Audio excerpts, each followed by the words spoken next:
جلال الدین اکبر کو کون نہیں جانتا؟ بڑا تگڑا مغل فرما روا ہوا ہے اور چاروں طرف بر صغیر پاک و ہند میں اس کا ناقوس بج رہا تھا، لیکن ان پڑھ ہونے کی وجہ سے وہ کچھ لوگوں کے نرغے میں تھا۔ ملا مبارک کے دونوں بیٹے ابو الفضل اور فیضی اس کے اعصاب پہ سوار تھے، اور جو وہ کہتے تھے وہی اس کا نظریہ تھا۔ بادشاہوں کے ساتھ عمومی یہ مسئلہ ہوتا ہے کہ ان کے مصاحبین، حاشیہ نشین، ان کے مشیر ہی ان کو غلط راہوں پہ ڈالتے ہیں۔ تو یہی کچھ اکبر کے ساتھ ہوا۔ انہوں نے بادشاہ کو ذل اللہ قرار دے دیا، تو اللہ کا سایہ ہے اور تو جو چاہے کرے، تجھے اس کا اختیار شرعاً حاصل ہے۔ لہٰذا اس نے دین الہی کی طرح ڈال دی۔ ہندو، مسلم، عیسائی، دیگر مذاہب کے ماننے والے بر صغیر میں رہتے ہیں، تو ایسا دین تراشا جائے جس میں کسی کو تکلیف نہ پہنچے۔ گائے ذبح کرنے سے ہندوؤں کو تکلیف ہوتی ہے، لہذا اس کا ذبح کرنا موقوف قرار دے دیا گیا۔ مسجدوں کی جگہ مندر تعمیر کر دیے گئے۔ السلام علیکم یہ شعار المسلمین ہے، تو ایک متحدہ قومیت وجود میں آئی ہے، تو ہم اس کی جگہ کوئی نئی اصطلاح لائیں۔ تو اگر کوئی کسی کو ملتا تو اللہ اکبر کہتا، اور وہ آگے سے جل جلالہ کہتا۔ بہت سارے ہندو راجاؤں کی بیٹیوں کے ساتھ جلال الدین اکبر نے نکاح کیا، ان کے ہندو ہونے کے باوجود ان کو مسلمان کیے بغیر، اور اپنے حرم میں رکھا، اور وہ وہاں باقاعدہ مورتیاں پوجتی تھیں، اور اس کے اثرات بادشاہ پر مرتب ہوئے۔ اسی طرح اور بہت ساری چیزیں جو مروج ہوئیں۔ اب ابو الفضل اور فیضی تو خود اس کو مشورہ دینے والے تھے، وہ کیسے روک سکتے تھے؟ ہر دور میں ابن الوقت علماء موجود رہتے ہیں، جن کو علماء سو بھی کہا گیا ہے، جن کا مقصد حکمرانوں کی، امراء کی، اعیان سلطنت کی خوشامد کرنا ہے، اور ان کی صحبت میں بیٹھنا ہے، اور ان کے ساتھ تعلق قائم رکھنا ہے۔ تو ابو الفضل اور فیضی بھی اسی قبیل کے تھے، وہ پڑھے لکھے کم نہیں تھے۔ ابو الفضل نے قرآن مجید کی بے نقط تفسیر لکھی تھی، سوات الالہام کے نام سے، یعنی پورے قرآن مجید کی تفسیر، اور ایک بھی نقطہ نہیں تھا۔ اتنا پڑھا لکھا، اتنا زیرک اور اتنا ذہین شخص، لیکن بادشاہ کے چرنوں میں بیٹھنا اور بادشاہ کو جو ہے وہ شیشے میں اتار کر کے اس کی خواہشات کے مطابق فتویٰ دینا، یہ اس کی زندگی کا مشغلہ تھا، اور یہ وہ کرتا تھا۔ خیر، اکبر اپنے انجام کو پہنچا۔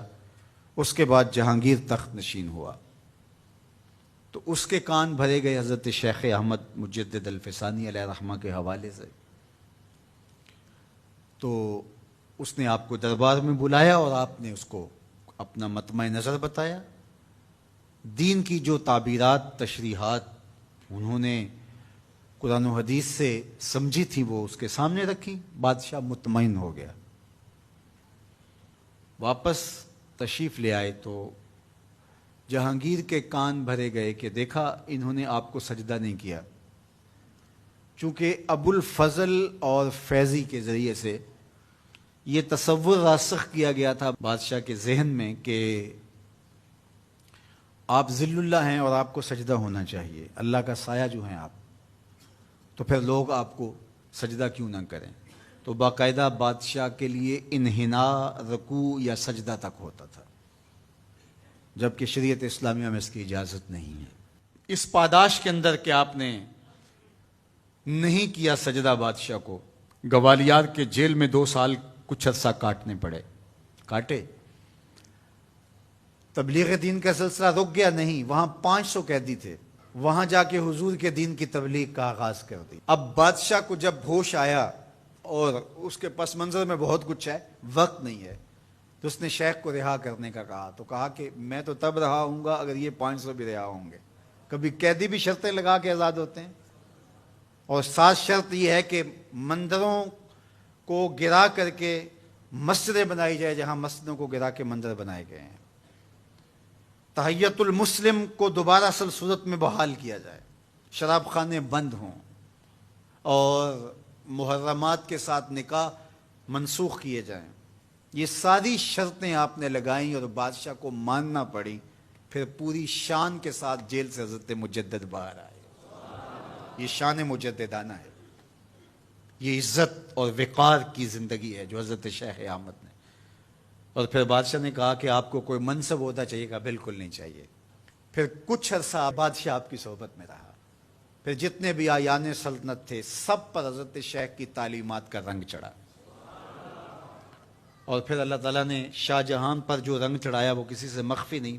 بر صغیر میں شریف مکہ نے عبد الصمد العمودی کو سفیر بنا کے بھیجا اور کعبۃ اللہ کی چابی کی کہ یہ چابی آپ کے سپرد ہوئی. یہ شیخ کی تعلیمات کا اثر تھا.